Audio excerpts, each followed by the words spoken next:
Hey guys, thanks for tuning in and I hope you're all doing great. In today's video, we're going to talk about my newest pedalboard build, which I think it's the best one I've done so far. I'll admit it, I'm more than sure that I'll probably change something in the near future because that's what we guitar players do. And with the rate of amazing gear coming out all the time, it's just almost impossible not to change things up. Nonetheless, it's the first time that I haven't switched things up for a long time. In fact, this iteration of this pedal board has been this way since November last year, and that is definitely saying something. Before we dive into it, please make sure to subscribe to my channel if you like my content and if you don't want to miss out on any uploads. That helps me a lot and I really appreciate it. With that being said, let's talk about the pedal board itself, everything involved, and maybe we're gonna hear a couple of clips of what this setup can do. For the audio examples, I'm plugged in straight into my, well, not straight, from the pedal board into my Tone Master Deluxe Reverb, and everything is recorded through DI, through the XLR in the back, to my Zoom H6 recorder, which is also recording my voice right now. First of all, the pedal board is a Harley Benton Spaceship 40, and the power supply of my choice was the Harley Benton ISO Pro 5, ISO 5 Pro, ISO Pro 5, ISO 5 Pro. Yeah. Regarding the pedal board, there's nothing much more I can ask from it, to be honest. I bought it myself. Harley Benton is not involved in making this video whatsoever. And I just find that the pedal board is just great. It does its job, it's sturdy, it's well built, and even the gig bag that it comes with, I would definitely use it if I were to gig on a daily basis. The power supply is surprisingly good as well. It's not perfect for this pedal board build, which for reasons that I'm going to talk to you about later, but if you have a handful of analog pedals that you want to power without any noise or anything like that, this is definitely the way to go. The power supply itself is lightweight, it's low profile, and it's almost noise free. Now let's talk about the fun part, the pedals. We're gonna go through the signal chain as it is, and I'm gonna talk to you about all the decisions I made and all the pedals I chose. First of all, we have a classic, the Polytune Mini by TC Electronic. It's a great tuner, small form factor. It has a great screen, it's very bright, it's very responsive and accurate, and that's all I want a tuner to do. Now from that, we have the Volta Expressor, which I've actually done a full video on a couple of weeks ago, so you might want to check that out. To summarize, it's an amazing compressor pedal that I mostly use as a boost with just a tiny bit of compression. Nothing too drastic, nothing too squashed. It just takes my tone and brings it up a notch.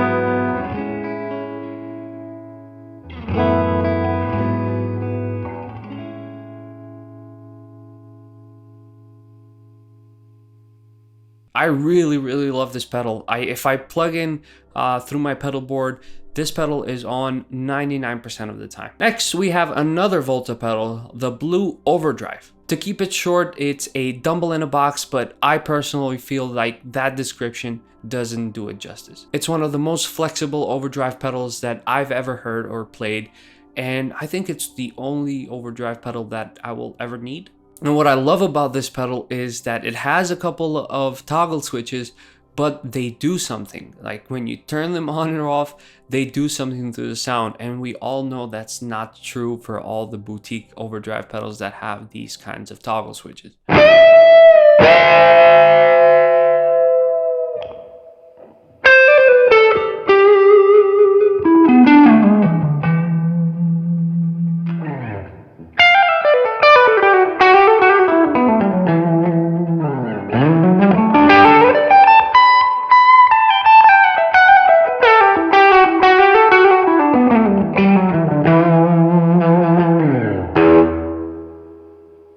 Alright, we're past utility pedals and now we're entering the world of fun, inspiration, and weirdness. Next in line we have the NUX Roctary pedal, which in my opinion, it's a hidden gem. Basically, it's a rotary effect with a hidden trick up its sleeve. The trick being, it's also a polyphonic octave pedal that works really well, it tracks really well, and it just opens up a new world of possibilities of just having fun. Whenever I feel uninspired, I just turn this pedal on and something always comes up.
Another fun but also very practical pedal is the TC Electronic Infinite Sustain pedal, which I definitely have to do a dedicated video on. To be honest, I haven't even scratched the surface of what this pedal can do. In short words, it is a freeze pedal and it also has a lot of other effects built in. It has reverbs, delays, modulations, and it also has a built-in effects loop which allows you to loop your favorite pedals through it.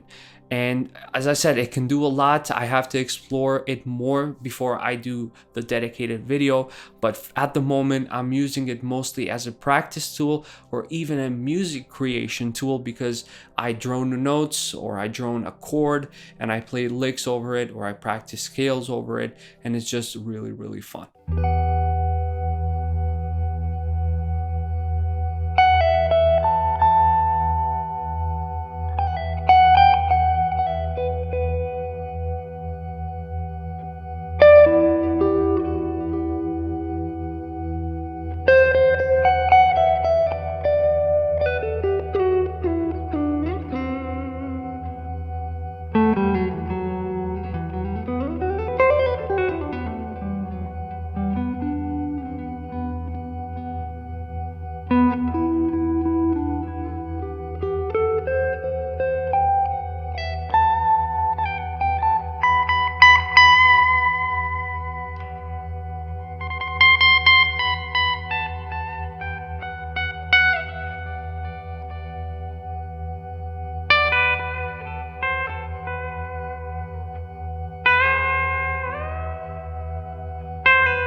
In my opinion, this, a looper, and a metronome are the holy trinity of practice gear. So we're down to the last pedal, which can do a lot, and by a lot I mean it can do everything if you want it to. And I know it's a cliche calling something like the HX Stomp the brain of the operations, but there's no way around it because it does the same thing for me as well. Most of the times I use it for the delays, for the modulation, for the reverbs, and maybe sometimes fuzz and some interesting overdrive pedals. But the fun part about it is that it's also very practical as a DI solution thanks to the amp modeling that's built in, especially with the new update, with the new cabinet update.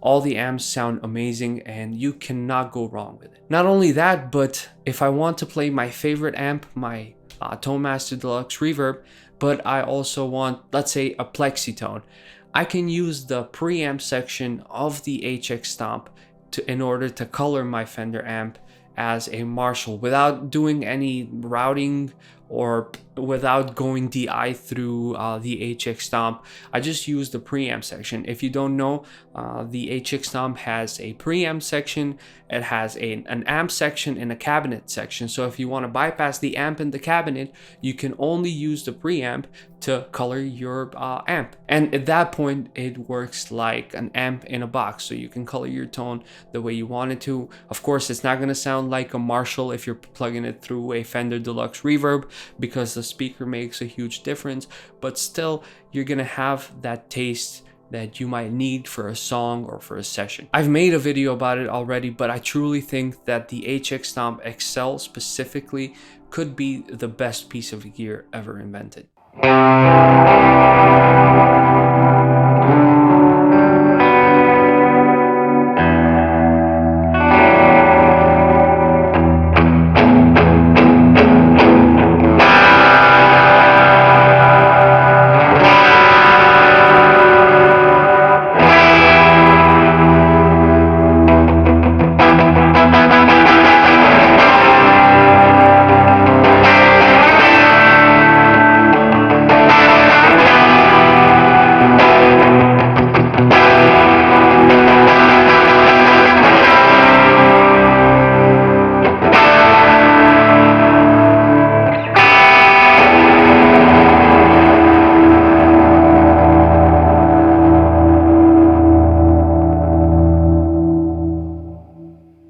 As you can see, versatility, inspiration, and portability are big parts of this pedal board build. The problem I have with this pedal board is that I have two cables coming out of it in order to power the whole thing.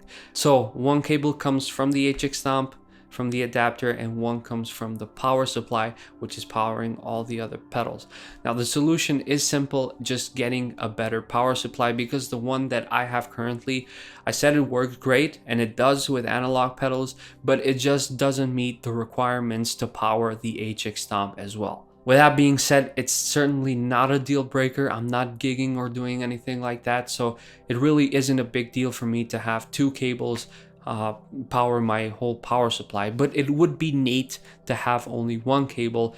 And again, it's an easy solution. Harley Benton has also other options that you can choose from that can do this.